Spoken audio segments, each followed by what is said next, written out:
Welcome to Everyone Deserves Sunshine. I'm Diana. And I'm Anusha. We're the girls in the crease. And today we're going to be talking about the book versus the show. And versus is maybe a strong word. We're not like doing a comparison. We're just doing a side-by-side analysis. How about that? Correct. Yes, correct. But before we get started, Anusha, have you by any chance, because last time we talked, you said you were really into hockey, right? Yes. So have you by any chance been watching any at all lately? I have been watching. Why you ask? Because the Flyers won their matchup against the Penguins. I have such a soft spot for the Penguins because I lived in Pittsburgh, loved living in Pittsburgh. My husband and I were just newly married, but obviously I'm a Flyers fan. So yeah, I felt a little twinge, but mostly like absolute glee that they won. Did you watch the game? I didn't watch the whole game. I watched the highlights, and everybody and their mother told me about it, too, including my brother. So, yeah, it looked like an awesome game, and I'm glad we won. And I'm not sorry about the Penguins, so there. Even though Sidney Crosby is the apparent inspiration for Shane, even though. I mean, even though. What if he was the inspiration for Ilya? I would feel maybe differently. I'm just saying. You keep thinking, you keep insinuating to our listeners. And I want to make one thing very clear because I feel like you are insinuating something that's not true. I love Shane. I love him with all of my heart. I love Ilya with all of my heart. And not a day goes by that I don't think about both of them. So I'm not just in love with Ilya. I'm in love with both of them. Now that I've made that clear, okay, we can get to our analysis. But Yes. first, I would like to tell our listeners that if you haven't read the books, there might be some spoilers in this conversation that sort of foreshadow into season 2. But this is just a fair warning to everyone who is listening. There might be spoilers for the next season here. We will do our best, but we can't control ourselves sometimes, and that will be that. Anusha, do you agree? I agree that we can control ourselves sometimes. And yes, this episode entitled Book v. Show does in fact contain spoilers for the book. Thank you. And with that disclaimer, let's move on to our Let's analysis. get started. Yes, let's do it. I'm so excited. Anusha, I think you wanted to start. I think you wanted to talk about the vibes. Okay, so when I was like sketching out this episode for us to like talk through, I just said, the first part we'll just talk about vibes. And you were just like, I don't know what that means. And, to be fair, I do have the language of the youth on my side. So, Wow. Wow. You know what? Fine. You are youthful, you are very cool, and you can have the cool vocabulary of vibes. So please explain to us, all of us elder loons, what you mean by vibes. Okay. So what I just kind of meant was the general sort of atmosphere of the book and the show. And I just feel like this was a really faithful translation of book into show. What do you think? I agree. And I think you read the books. I always forget. Did you read the books before or after? After. The show? Okay, After. Same. So from what I heard from people who read the book before, and that's a lot of people, obviously, they say that the adaptation was so well done and so close. And even though I read it after the fact, like I agree, definitely very close to the book. I know Jacob obviously made changes, which we're going to discuss, but I agree with you. The vibes are very similar. Yes. The vibes are similar. I think what was the challenge, though, reading the book, which is 200 plus pages long, and the show, which is 6 episodes long, is that Jacob has to essentially capture a novel that has a lot of internal dialogue and then externalize it for an audience, but you're still trying to maintain the intimacy of the book because the book is like all about thoughts and emotions under the surface, right? And that I think was really hard to do. And I think he really did succeed in that tightrope because you really have to transform thoughts into a visual sequence. Yeah, not to mention that, you said a book into 6 episodes, but it was 2 books, right? Like we have also the Yes, Game that's Changer book, true. right? To take 2 books and put them into Yes. 6 episodes was incredible work. So I agree, and all of that dialogue and all internal thoughts, like, Jacob did an amazing job, but, like, obviously so did the actors, right? Like, they had to read those scripts, and they read the books, and they knew the characters so well in order to play them. I'm a consumer, as you know, of spending romance novels. I came out Mhm, of that mhm. closet, Yeah. episode 1. The way it's usually portrayed is really unserious, Mhm, mhm. unserious stuff. And I read a thread or something that said Jacob Tierney took the most unserious genre and made it the most serious thing he could have ever Mhm. made. I think we're gonna start with, like, scene breakdown analysis, right? Yeah. And yeah, and I think that we're gonna try to stay chronological, but obviously we're gonna have to not be totally chronological. But yeah, we'll do our best. And the book starts with the prologue. The prologue is set in 2016, right? Uh-huh. It does a good job setting the way in which this situationship is heading. I found the prologue to be like really bleak. Now I understand what Jacob in the show was working towards from the start of it. You really see how deeply non-verbally communicative they are, Mhm.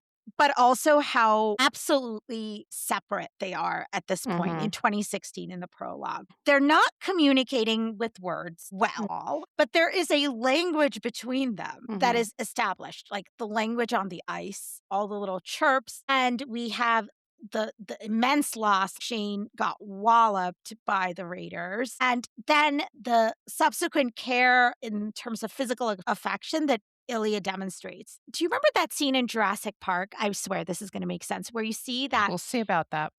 it's my process. Where you see that insect trapped in amber. You know what I'm talking Mhm. about? He's holding it up and it's perfectly beautifully preserved. That's what that scene reminded me of. I wrote it down. Insect trapped in amber because it just evoked this sense of claustrophobia in me because it's preserved, but it's also killing it inside. You know what I mean? Mm. Like the Mhm. love and the care and the affection that they're showing each other is part of the problem because they are not communicating in a way Mhm. that is going to suffocate them. In the show, Ilya and Shane have their meetups in their own places, right? Like Shane's Mhm. Mhm. apartment, Shane's actual Yeah. apartment. And And I or know hotel and rooms. the hotel rooms, Yeah. but Mhm. Shane actually bought a freaking building to keep their sex life and their personal relationship private. Mm. And he feels only safe in this empty building that is devoid Mhm. of all of his personality. And he doesn't even feel safe. The quote I have is, it was as close to safe as either of them were going to get. I mean, this is Mm. so bleak. It's like a tomb that he Mhm. feels safe in, but it's not even working anymore because they're so miserable in that They're tomb, you know? so miserable. Ugh, yeah. And you're like, "Damn, this is I know. this is a hard That's place to that's be." how I felt when I read it too, actually. When I read the prologue after obviously watching the show, I'm like, "Oh, like this hurts my feelings." Like Right. this hurts my feelings when you think about it, like timeline-wise, it is probably it's definitely before the tuna meltdown scene, but this particular scene in the prologue is probably like those little snippets we get of them being Mhm. together in your favorite montage, right? In Mhm. in 4, and, like, you know that because we have the shower scene, which is also in the prologue, and we have them, like, kissing and making out and, like, having sex, which is also in the prologue. So I think that's why we see that montage in episode 4. That's the prologue. Obviously, we don't see the entire thing. So interesting. I didn't put it together because the montage felt fun and the prologue did The not. prologue does not. Right, exactly. Okay, No, yeah. you're so But right. But yeah, but you think time-wise, that about it, makes sense, yeah. timelines, it makes sense, right? I love your description of, like, the insect trapped in ember. It's interesting that you mentioned the whole, like, the line about them being, like, safe there because Mhm. they are, but they are not, right? They're Like, almost they're safe. almost safe, right? Because obviously they're not safe anywhere, but it's the safe version of something completely unsustainable, and they know that. Yes. And, like, in the prologue, Shane multiple times says, like, "This has to end.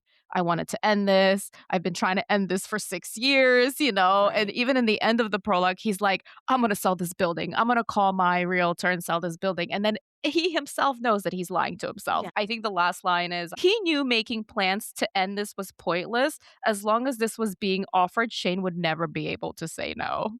And like that's how the prologue ends. But I Oh. think the prologue is also interesting because obviously it deviates from the way the show begins. And in the show, we have like the will they, won't they? Even though we know they will Right. because it's a romance. But in the book, we already know that they will. Well. Like in the book, we are told like they're together in this really complicated, fucked up way, and it's not great. It's mostly physical, but also you could see like the yearning and the longing for one another in the prologue. So, you know, it gives us this like contradiction, private life versus public life, Uh-huh, right? Like, uh-huh. you know, it starts with them chirping on the ice and, you know, being really fucking mean to each other on the ice, and then when you first read it, you're like, "Oh, this is the beginning," you know? And then you're like, "Oh, shit, this is actually, like, them playing this public persona," and then they go back to Shane's building that he bought for fucking, and then they're, like, in bed together, and they're giving each other you know, this is obviously 6 or so years in, and you could see that they already care for each other, and they're giving each other what they want, and they're, like, regulating one another. You know, Uh-huh. Ilya knows that Shane is pissed that he lost and doesn't wanna look at him, so he fucks him from behind, you know? Right. Like, they already know each And other so gently, well. you And know? gently, exactly. One last thing I wanna say is that it matters that it's right before the tuna meltdown Mm. because you know, we all know what happens in the tuna meltdown. Shane freaks out. But I think he freaks out not just because Ilya whispers his name, like it was too much for Shane, but since this prologue happens right before that, in the prologue, like Shane is already feeling like a closeness that he has never felt before from Ilya. He's already like starting to freak out a little bit. There's a part that says after a long, oddly tender kiss, Shane lifts his head and sees Rozanov looking at him very seriously. He swallowed but didn't say anything as Rozanov brushed his fingers through his hair. And Ilya calls him beautiful. And Shane's like, I don't know how to respond to that. We've Mhm. never Yeah. really said things like that to one Right. another. It's interesting that we already get a preview right before Tuna Meltdown that Shane is already kind of starting to freak out about this a little. Like we don't talk like that to each other. So how much before Tuna Meltdown is the prologue? The prologue is October and the tuna meltdown is November, so it's a very short period of time. It's been simmering for a while in the book Mhm, world versus mhm, the show world, because looking back, the scenes immediately preceding, pivotal tuna meltdown scene, you have you had Vegas in the previous episode, and then, of course, you have the interval where it's Game Changer slash Skip and Scott, but then mhm, you have the montage, and there's mhm, a lot more joy before the tuna mhm, meltdown. It feels like it crescendoed more quickly in the mhm. show than it did in the book, which makes sense because the book is 266 pages Right. long. So Yeah, that's interesting. I actually just kind of put that together that the show, it's been like simmering and they've been in this like yeah. rut for a while. So it almost feels a little this is not a criticism, but it does feel like a little disjointed, right? Because like, you finish in Vegas in episode 2, and then you're like, "Wait, who are these characters?" You know, in Mhm. episode 3, and then you're right back to Ilya and Shane which is episode 4, arguably or not arguably, I think we could all agree, is the most heartbreakiest Right. episode we have in the book because of all of the internal dialogue, we kinda get to understand it a little better, and, like, we're Uh-huh. almost, like, more prepared for the Yeah. heartbreak, you know, Yeah. than we are in the show, which I think partly why the show hits so hard when you're watching it, you're like, "Oh, fuck, my heart," like, everything hurts when you watch that shit. The prologue definitely is different because we don't get that, and it Mhm. sets up the book and their story completely differently. Yeah. We're different feelings in both. Important, but, you know, neither good or bad. Yeah. And to be fair, wasn't there an interview where Jacob said they didn't have a budget for another set? I don't know if that's the only thing that played a role, but I don't know, I didn't see that, but that yeah, I makes mean, sense that makes because sense, totally. they're like a Yeah, small budget. absolutely. Now Mhm, not yeah, so much, but no. so the second little blip that I wanna talk about is the commercial, Which is, I know, one of your favorite underrated scenes, right? And Like, oh, yeah, that's true. Thank you for remembering. I see, I listen to you sometimes. Sometimes. Sometimes I feel Sometimes. like when you're watching me talk, you're just thinking about what you're gonna say next. Accurate, accurate. This is how it works. Anyway, go S ahead. so Commercial. no, Yes. you tell me what your take was commercial in the book versus show. Well, they were almost the same, Mhm. except for one part, and that part was Ilya saying he was the one who set it up. That's not in the book. That was Yeah, a Jacob Tierney edition, which I yeah.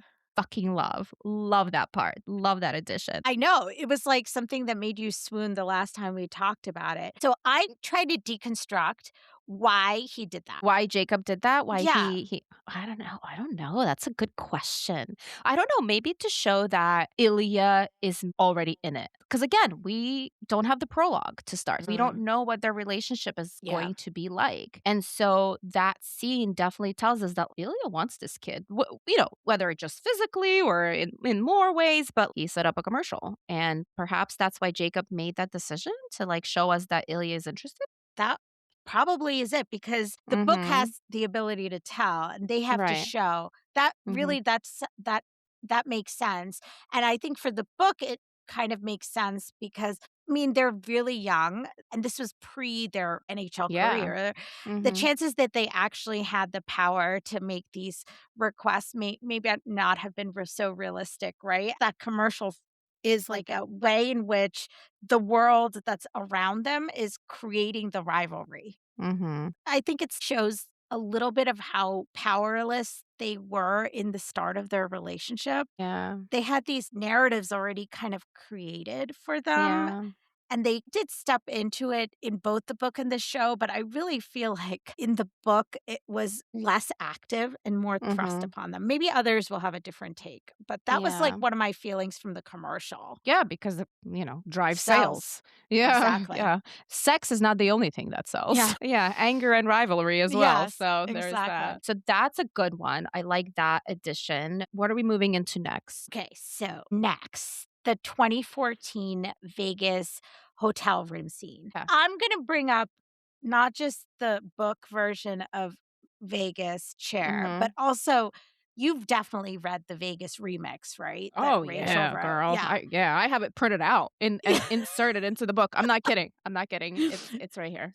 You oh my gosh, I am Yep. actually shocked that it's not itself like a little novella type book I mean, it's cover. in my book, but It yeah, is, I do it wanna do is. something more with it, so thanks for giving me that idea. Okay, so this is after Sochi. He's been Yes. ghosted. They haven't Mhm. communicated in months. When I read the book and saw the scene, I thought how thin that veneer of "I don't care about you," both publicly and privately, how thin it was. Shane says at one point in the book that he doesn't even need to pretend he hates Ilya. Like, he actually hates him. I mean, granted, we know why he hates him, it's because he's hurt. Mhm. He's not Right. ready to talk about it, and, and they are touching each other in public. Mhm. That stroke in the neck is also depicted in the show, and Mhm. then they go into a relatively public bathroom and Mhm. have this, like, big meltdown there. So, to me, that, like, private persona that they've crafted is, like, really shaky at this Mhm. point. It Yeah. feels like it's, like, very real. This scene, I'm gonna read this off. He says, "Rosanov was slow to move his arm from Shane's shoulders. When he finally did, he let his fingers brush the back of Shane's neck, making every hair stand up. And Shane felt his cock swell a little bit, silently cursed him." I mean, he's having, like, an erection on Mhm. stage.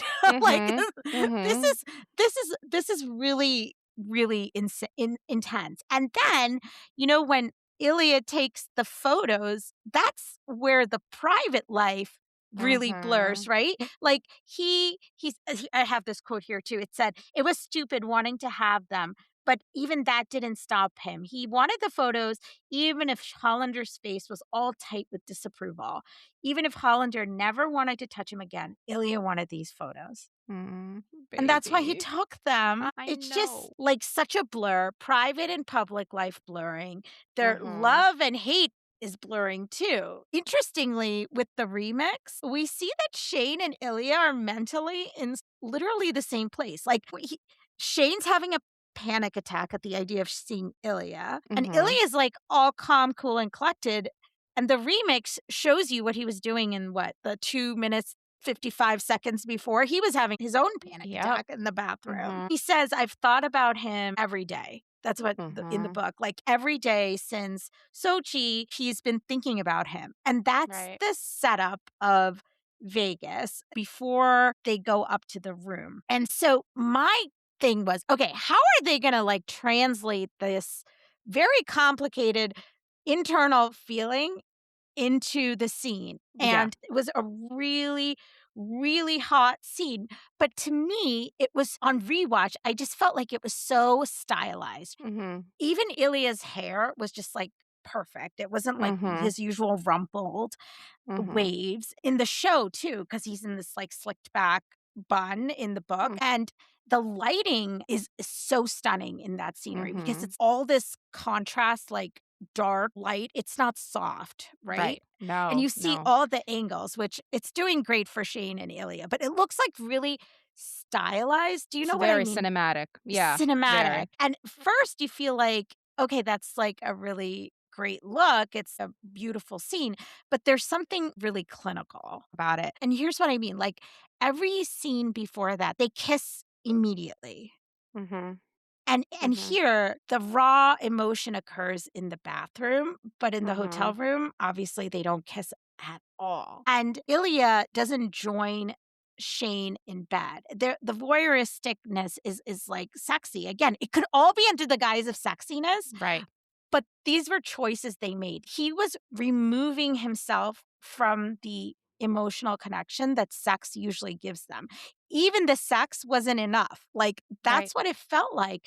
And Yeah. after reading the remix, I really got that. What the show did was so fantastic because I actually like it was the lighting, the setting, the acting, the kind Mhm. of detached nature that you felt watching that scene, it really felt like it conveyed those emotions. That's Yeah. how I felt. What do you think? I have a slightly teeny tiny bit different take on that. So when I watched obviously didn't read the book before or the remix. I didn't even know that the remix was even there. But a lot of people, if you saw the discourse online in the very like early stages of that scene, a lot of people were like, "Oh my god, Ilya is such an asshole in that scene," starting from like the very beginning of the award show, like he's just so dismissive of Shane. Shane is hurting, poor baby Shane. And when I watched that scene, I thought that the actors did such an amazing job displaying their emotions, like wearing their emotions on their sleeve, essentially, no matter how hard they try to not. Mhm. I watched that entire scene, and to me, that scene is very comparable to the club scene in terms of complicated emotions Mhm. that they're wearing on their faces. You could see, like, even in that bathroom, like, Ilya is so conflicted. He doesn't want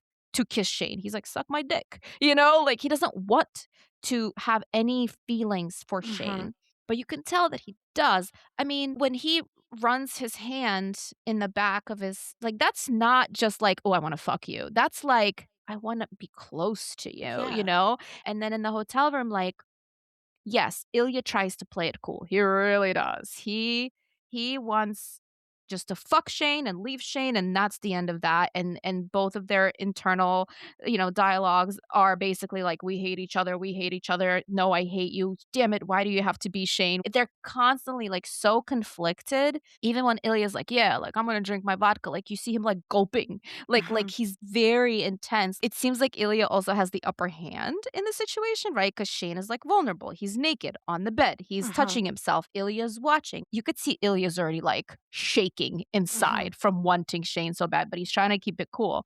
And then Shane notices and he smirks. Like they're both kind of sharing that, power in the bedroom as well. And so, when I read the remix, I was like, yeah, that makes sense. Like when I read it after the fact, I'm like, of course this is what they're feeling because it's so obvious in their expressions, in the scene. Yeah, we a lot of times we talk about the micro expression in acting, and Mhm. I think this is one where it really plays a big role. My interpretation actually was Ilya understanding what was happening and not knowing what to do. Whereas I think for Shane, he felt wounded and he Mm. knew he felt wounded, but he doesn't have that internal perception to understand why.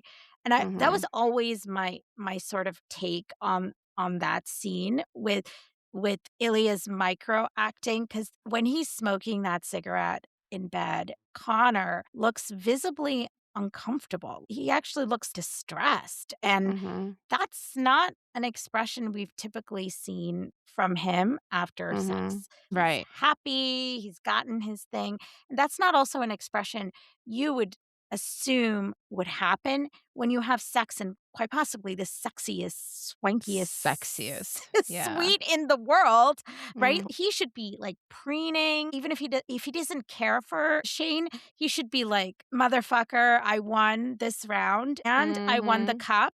But it was discomfort and almost like distress. Like he did not look happy at the end of that No. scene, Mm-mm. No. and he should And have. he should have. And then that's another thing that people always say, like, why is he so distant? And I wanted to read this part. Ilya was smoking on purpose in that scene because, he knows Shane hates it and he's trying to like keep as much emotional distance between them as possible, hence the fucking and no kissing. And so it says Hollander didn't say anything about the cigarette, even when Ilya released long, obnoxious clouds of smoke over the bed that they were both reclining on. Hollander quietly sipped his vodka while Ilya waited for the moment to crumble apart. Are you heading back soon? Hollander said. Back to Russia for the summer. Ah, there it is. Moment ruined. Like Ilya was waiting for it. And it almost seems like Shane gave him the opportunity to pull back again, because they keep pulling toward one Mhm, another and they keep wanting to not be. mhm, And Ilya is just like, just give me that out. Just give me that out. And Hollander's like, Russia? And Ilya's like, yep, that's it. Out. I mhm. need to go to bed, and I just but like you can tell because like when Shane stands up and he walks out and he's standing alone in the room and then Ilya is alone in there and like their faces are just really devastating and Yes. sad. So So good. good, right? And that's Yeah. a very complex scene to act out. Yes. And I think all of it, like the lighting, the direction, the way in which they were sort of apart Mm, until the mhm. very last second on the bed, the lack of kissing, the text Mhm. messaging going back and forth, being erased, and you just see, like, the choices that were made to, depict that scene Mhm. were really brilliant by Jacob and the actors and everyone on the scene. This, to me, is the tie into the prologue. I think this is the first time in the book where I felt like this sense of being trapped. When I read that and I was like, wow, okay, that's where they started here and ended up at the prologue. It makes sense. They're just getting Mhm. further and further like sunk into this like trap of Mhm. their own making. And that's So Shane realizes that, right, in that moment when he's like, "Fuck." Like, when yeah. he wanted to write, we didn't even kiss, and then he had that realization in the show, he puts his head against the elevator, and he was like, "Fuck." Like, "Fuck, Yep. fuck my life because this is bad." This is bad. Yeah. This is Oh, bad. I can't do this anymore, Anusha. What are we doing with this analysis? I My heart hurts. We I didn't think know. this through. We didn't think We this through. didn't on a We're like, "Oh, Friday. it's gonna be so fun on a Friday afternoon to discuss the show and the book." I'm, like, sweating. I'm sweating. You're pale and sweating. Oh my god. Okay. We're moving on to a fun, fun, fun scene. We're gonna talk about Moscow. That's your fun scene. That's your fun scene. So, moving Listen, on there to are brighter spots. better and brighter things. Let's talk about the funeral. I wanna talk about this because there are actually significant differences between the book and the show when Ilya goes back home to Moscow after his dad dies, Okay. right? Okay. So we're at 2014 Vegas, and Yes, now you're yes. taking us to what year? We are February 2017. or Okay. about. Yeah.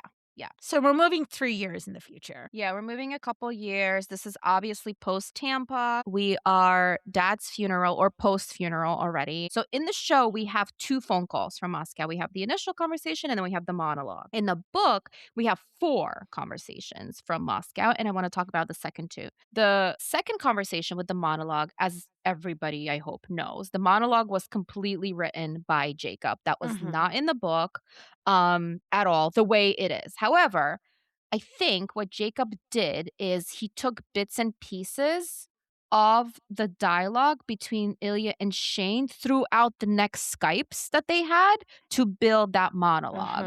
Mhm. Because Ilya like confesses a lot of the things throughout those multiple Mhm. conversations that he actually says in the monologue.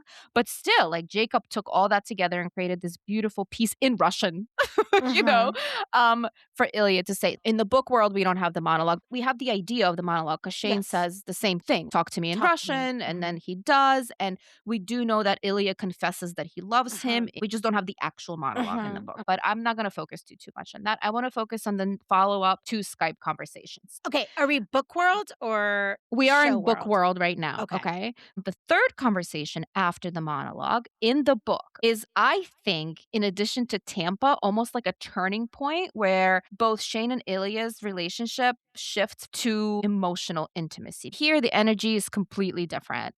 Ilya is obviously grieving, his dad just died. He's alone, like he says, like he has no one left. But instead of like doing, and we've talked about this before, but instead of being typical Ilya and like putting up a wall, he softens. He's Mhm. listening to Shane, he's sharing with Shane. And it was really interesting because in that scene they're Skyping and Ilya has watched Shane, on TV and social media for so many years. And he's like, I want to know what your bedroom looks like. Do you remember Mm, that scene in I the book? do. I think it was like a few chapters beforehand when he's watching him in the cottage. He's like, he's so perfect. I bet he has perfect blue sheets and Mhm. perfect picture frames. And then he's like, okay, well, now I want you to describe your home to me. Tell me about your bedrooms. What do you see out the window? He's not just making a conversation. He's almost picturing himself in Shane's home, like by making, maybe like I might be like inserting too much of my own No, no, analysis I think here. that you're true because, like, in book world, he's not even allowed to be in Shane's actual Right. apartment.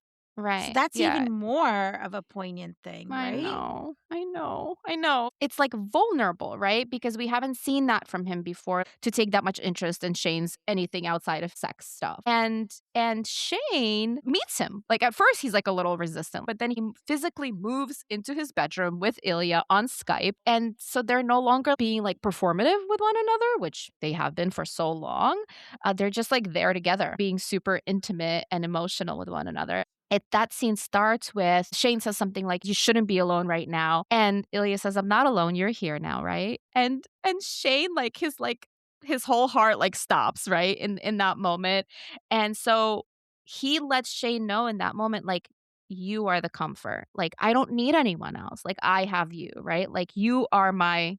Safety. Also, this is the part in the book where Ilya actually talks about Svetlana, like potentially marrying her for Yes. citizenship. He makes all these confessions that we see in the show, we see in the cottage. Mhm. We don't see them here. Shane, meanwhile, in that moment, invites him to the cottage. Again, that is later in the show, in the hospital when he's high. He invites him to the cottage. Right. But in the book, Shane invites Ilya to the cottage during this Skype while Ilya is in Moscow still, Mhm. which I thought was really interesting. And he invites him to the cottage and then he immediately goes, fuck, what did I do? And again, Shane spirals because he understands that like he can't undo that. He can't pretend anymore. And he realizes, and I think they're both realizing in that moment, is that it's not just physical. Obviously, they want a life together eventually. And we only really get that in the cottage. But Right. here we get that in this Skype conversation. So in that scene, like it's very clear that they're really just falling in love. Then the last Skype call that they have really like seals the deal, right? Because at first glance, it's like, oh, they're gonna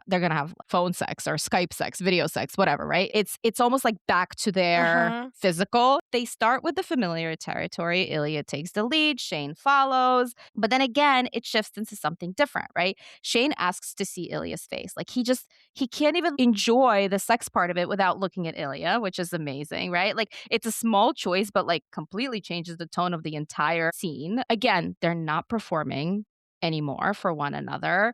They're being a lot more vulnerable. They're seeing each other's like eyes and, paying attention to each other's expressions. The intimacy there is just like what they're feeling, being super honest with each other. And then like they start like complimenting each other. You're beautiful and you've never said that to me before. And then that's when Shane admits that no one compares to Ilya. That's when he admits that he was with a few other men, right? I actually really love that part. And we don't have that in the show. Like in the show, we are assuming that Shane hasn't been with any other men. And like in that moment, Ilya's like, did he hurt you? And that was just like, oh my God, like you care so much. Like Right. I'm gonna die. And Shane's like, no, nobody hurt me, but like it just wasn't you. You.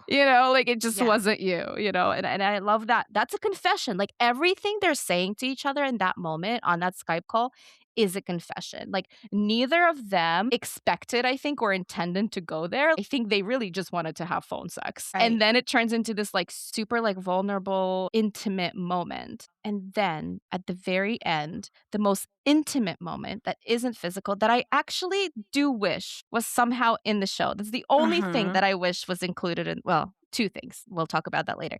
But one of the only things I wish that was included is that when Shane he kisses his fingers and then puts his fingers on Mhm. the screen. I mean, girl, that is so fucking sweet. Like, yeah, you're fucking in love. Like, I know we talk about how they've been in love this whole time, but Yeah. like, if this doesn't say it, then like Right. nothing says it. Right. And that is just like such a sweet, such a like they've been together forever, Mhm. moment. Yeah. That's like what you It's would do so when your romantic. husband or something, is away and you miss him, Mm-hmm. or Yeah. your wife is Yeah. away, or it's like a Yeah. very domestic Yeah. gesture. It's very like domestic, right? Like that's what it feels like. There's no pretense anymore. Yeah. My assumption as to why these two scenes, because they're pivotal in the book to show us the progression of their love Mhm. for each other and vulnerability and all that. But my assumption why they aren't in the show, honestly, probably for time. Like how many Skype phone calls can you really put into one episode? I mean, episode 5 was already the longest episode, and I guess it didn't seem that pivotal because Jacob made up for that moment with other parts, like the monologue Yeah. probably. But the kiss, I want that back. I want it back. I agree with you Mhm. 100%. The monologue is doing some heavy lifting. Mhm. It moved the plot and the emotional action forward leaps and bounds. It was Yeah. a brilliant choice to do it that way. Yeah. Okay, I have a theory that About this? yeah, well, now Okay. that you Okay. now that you bring it up, the difference I think in pacing in the book and the show, and the different choices that were made to sort of progress their emotional intimacy. And you have a Mhm. lot shorter time to do it in the show than Right. you do in the book, but time constraints aside, I'm looking back, and one of the things that I kind of want to talk about is Shane's reconciliation of him being gay, and Mhm. some of the way that it's different in the show versus the book, and why maybe the way in which they're navigating in the in the show makes sense for that world. You brought up the fact that Shane has been with other men in the book, Mhm. and it's really heavily implied that in the show that that was not the case. Going back to his interactions with Rose, Mhm. specifically that coming out conversation and even his meeting with Rose. So when he meets Rose in the restaurant in the book, he notices the bartender is really cute. And he Mhm. even says that rather than look for the Rose Landry, he is wanting to look at this bartender who's a dude. Mhm. And he's sort of semi flirting in the book with the bartender. He's like grinning at him, etc. When Mhm. you look at the same part of that in the show, and I have to think it's a conscious choice. The bartender could be just being like, "You're the Shane Hollander. Anything you Mhm, want is mhm. free."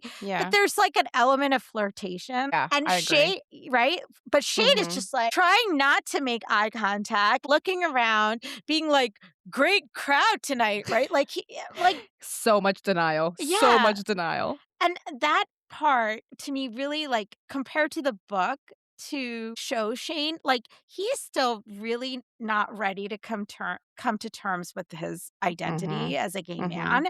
And then even in the coming out scene, Rose is doing her thing, and it's very similar dialogue This in is the in the show book. in the book, Yeah, yeah. very similar. She notices his, like, their lack of sex life being, like, Yeah. great, and she's being really sweet, so I think that carries over.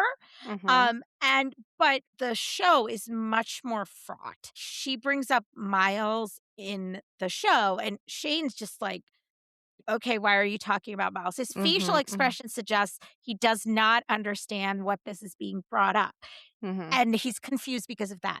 In the book, he is confused, but he says when Rose asks, "Do you know Miles is gay?" He says, I guess I hadn't really thought about it. Shane lied."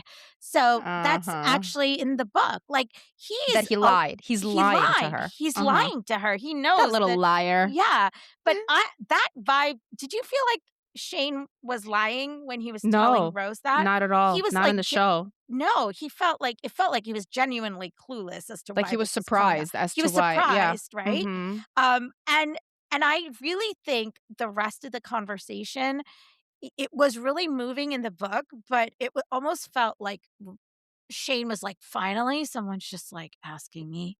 It Yeah. felt like really resigned. Then you're like, "Wait, what's the next 45% of the Mm, book if he's right. reconciled his identity?"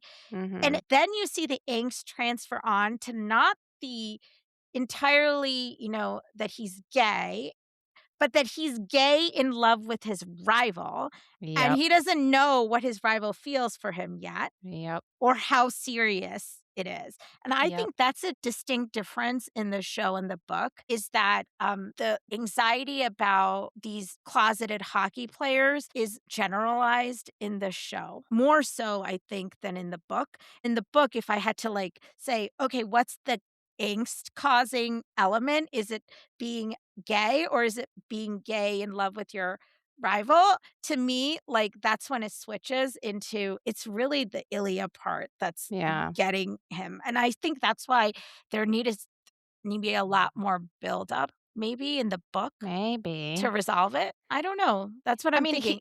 he does Shane does say, like, in Tampa, he's like, "It's not just being gay. Being gay is one thing. Fucking your arch rival is Right. another thing," you Right. know?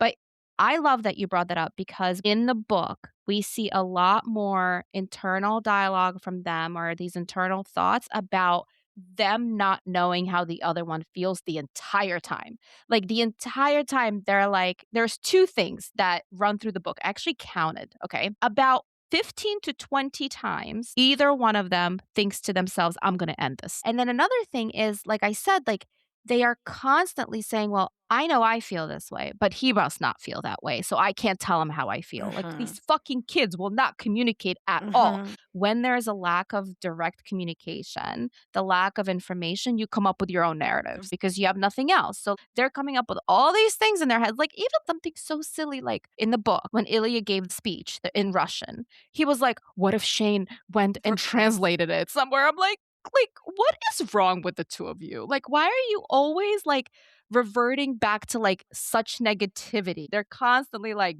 does he like me too? Right, Like, yeah. right. It feels like the anxiety is Ilya not knowing and Shane not knowing what the other is thinking Yeah. first and foremost after the resolution of like, okay, I'm gay. And I think in the show was not the choice that was made, and it works. It actually worked Yeah. well, Yeah. and I think in a way, maybe it was pacing, like, they don't have Yeah, time maybe. to, like, sit there and spin their wheels. You have 1 episode left, but you had to kinda think through that plot, right? Like, because Yeah. otherwise, if it was more apparent that Shane was ready to embrace his identity as a gay man, then it feels like that tension would have resolved in the show, and then you'd be like, "What's left?" And I think it took Shane a bit longer to get Yeah. there. And I also think that that's why we get in both the book and the show that moment where Shane says, let's just tell each other how Mm, we feel. Like, let's be honest with each other for the next 2 weeks. Because I think at some point, I mean, Shane is like sick of it, like he's mhm, sick of being in his head, trying to figure out what Ilya feels, what he feels. So he's just like, can we just like cut the bullshit mhm, and be honest with each other? And that line does make me think that while we don't see that conflict, that particular conflict in the show, it exists, mhm, obviously, because this is something he has been thinking about, mhm, and he needs it. He needs to be told very explicitly, this is how I'm mhm, feeling, or else he will spin. And Ilya, he needs the same thing because he also doesn't know how Shane feels because Ilya thinks that he's just like overly in love with him because he also confesses it first. And mhm. Shane is kind of like, you know, Right. whatever. Good point. I like it. All right. Yeah. Speaking of the cottage, shall we go? Mm. Yeah, I let's mean, go to the I've been living cottage. there. I've been living there since December, but do you want to join me in the Yeah, cottage? I was in that empty warehouse, 2 Oh, 2 stories. I mean, that's not girl, bad that's a either. sad place to be, No, though. no, I mean, I'm okay being there as, like, a mom, who's, like, Oh, right. overwhelmed. You just want to be alone in Just the empty. leave me alone. Got it. Well, okay, the Okay. cottage. There are some things I thought that were interesting choices. For example, in the show, Shane comes up with the plan of starting this charity and going to Ottawa. In the book, Ilya comes up with half of that. So like there's Yeah. definitely some changes, but I actually love the way it is in the show because it makes more sense for Shane to come up with that plan because Shane is the planner. So it actually makes sense, obviously not canonically, but narratively, it makes Mhm, sense for like Shane's character. But I want to talk specifically the last part that is completely left out from the show. And the show ends with them driving off into the sunset. Beautiful, cinematic, masterful, they're mhm, happy. In the book, they drive back to the cottage, but before they go to the cottage, Shane is freaking out. How do you think that went? And he's like, it went fine. Like it went well. Let's go home, he mhm, says.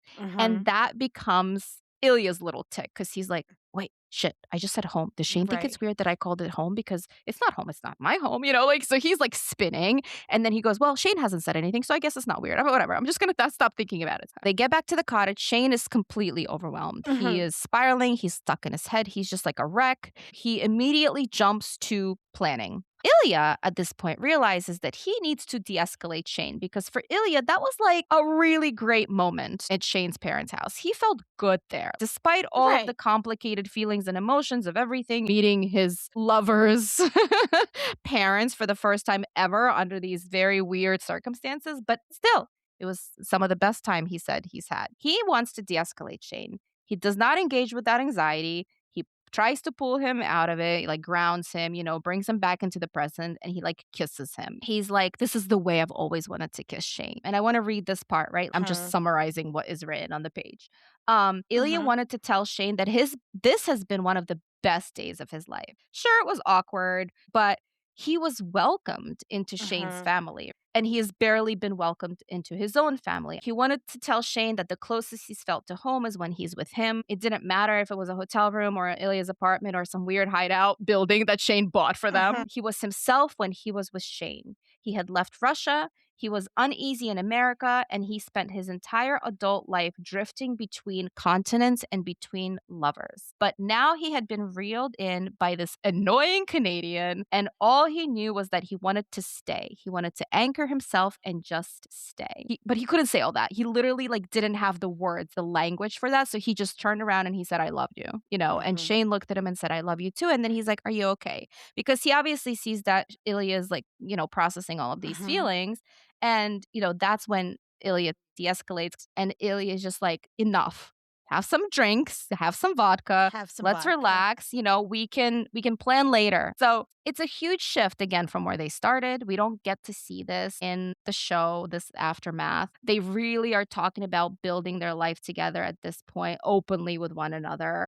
They understand there's going to be a lot of challenges, but now they believe that they can overcome them. Because usually it Mhm, was like, we can't be together. Even if we want to, we can't. But now they're like, we can and we will try. In this scene also is when Ilya looks at him and says, one of these days, I'm going to come here with you and I'm going to light a bunch of candles and I'm going to ask Shane Hollander, will you Mhm. marry me? And you will say yes because you're a nice guy and I'm only going to do it to get my citizenship, get my passport or whatever. So, and you're a helpful dude. So you're going to say yes. And you're like, Right. oh my God, you may as well Right. just fucking ask him to Right. marry you now, because clearly you're not just saying that because, you want the citizenship, obviously. Right. It is like a soft and domestic scene, Mhm. and a very complicated one. It like blends like humor and intimacy and anxiety, obviously, all together. It's a great scene and it's left out of the show. And I was trying to figure out why, but I did see one interview with Jacob in Variety. He said he wanted the final image to feel like simple, elegant, and emotionally Mhm. complete. He says that he was just aiming for like that feeling of like warm fuzzies. Mm. And so like them driving off into the sunset together was just like that. It did Yeah. it like a cinematic kind of situation. And also I think in either this interview or some other interviews I heard him say that he wasn't sure if they're going to get a season 2. Yeah. So it was like a nice wrap up Yeah. to season 1. So I get Yeah. that, but it is a beautiful scene and I hope the season 2 starts with this scene because you need it, as you know Yeah. why. You need this scene. Well, yeah, it is domestic and it is sweet, but the book sets up the tension. I'm gonna read this from the book. Mhm. He says, "This is Ilya thinking, were they really going to be able to keep this a secret until they retired? Now that they are both Mm. honest about what they were to each other, Ilya feared it might be impossible to hide their relationship with the world from the world." Mm. And then, like Ilya then says, "I want to tell everyone right Oh, now." yeah. And Oh, Shane's yeah. eyes went wide with panic. "No, don't. We have to stick to the plan." And Ilya sighed dramatically, "You and your plans." And then they're going back to sort of the Oh, humor, that's right, I forgot about that part. That's an right? important part, yeah. For Mhm. they're like, he's trying to, diffuse it with humor, like, "What if I just Mhm. kissed you at the All-Star game?" And now they're Yes, I like forgot all about that part. Yeah, yeah, yeah, you're right. Mhm. and then he's like, "I'll punch you," and then it kinda, like, goes back to, like, funny, but you can see it's gonna be difficult. They're not entirely on the same page. No, they're not, and season 2 is gonna break us, but yeah, they're Yeah. not. They're not. And they almost never are, right? They That's the beauty. right. They almost never are on the Never same are. page. They almost Yeah, they never almost are. never are. So yeah, so that's The Cottage, and, I really hope that season 2 starts with that because I think it would be important. Yeah, Whew, and that's a Anisha. wrap. And That's a that's a wrap. wrap. That was fun. Very fun, very fun, And very also emotional. yeah, I was about to say the same thing. A little bit heartbreaking again, like reliving this and hurting our own feelings nonstop. It Yes, gets a little, exactly. but anyway, let's lighten the mood Uh-huh. and talk about our sunshine. What is your sunshine for the week? My sunshine is my neighborhood. We just moved this colossal trampoline from our neighbor's house to our home. And you would think this was an easy process, but I would bear in not think mind that. that we did not want to take it apart. So we had to recruit like 6 guys from the Oh my god. neighborhood. And my husband just put a call out earlier today. 6 people showed up and lifted it up, and one brought a baby, who was watching this occur, and then we ate pizza and drank some beer. It was really sweet, and it just reminds me, there are so many ways that community is so important. The neighborhood community and also our friend community. We went to a derby party that was Mhm. really fun, and on all of those places, the kids were completely welcome. And it was Mhm. just really nice. It was just a really nice weekend. And I love my neighborhood and I love my friends, Oh, that's both really in and out of nice. the neighborhood. What's your sunshine this week? I know that I've told you that I've been trying to get my mom to watch Heated Rivalry. Now, the context here, as many of our listeners, if you've been listening to us since the beginning, know, I was born and raised in the former Soviet Union. Obviously, my parents were born and raised there too, specifically Uzbekistan. So, as many people know, very repressive laws against LGBTQ. Mhm. So I kind of figured my parents are liberal, but they're Soviet liberal. Yeah, that's a different type of liberal, but I empathize with that. That's yeah, kind they're of my great. They're parents. great. I love them, but I didn't think they were gonna go for this. But I thought I had a shot with my mom, so Mhm. I've gently like kept asking. And then at some point I kind of gave up and I was like, whatever, I'm not going to push someone, to watch something they're just not interested in. And it's not going to be a good experience for any of us. And then finally, my mom brought it up after reading that article I wrote, the trench foot article. Trench She foot. brought it up. She said, I'll watch it with you. So finally, on Friday night, she texted me and she's like, I'm ready. So I ran as fast as I could. And You dropped everything. You're I like, I'm dropped coming, everything. Mom. I said, goodbye, children. Goodbye, husband. I'm out. She was locked in from the moment that show started. I don't even think she blinked the entire time. Okay. So after the first episode, she's just like, oh my God, those poor boys. Like she's already feeling so much for them, And I'm like, all right, I know, I have her. Like she's locked in. We watched the second episode and I kind of like look at her and I'm like, you want to do 3? And she goes, okay. so we did 3 on Friday night.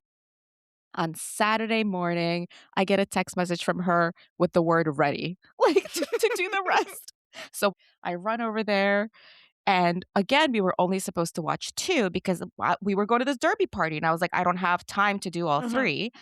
And, but we had time because after 5, you can't not watch The Cottage. I mean, if that's at your Yeah. fingertips, obviously when you had to wait, you had to wait. You had no Yeah. choice. But if it's at your fingertips, you're going to go to The Cottage after 5.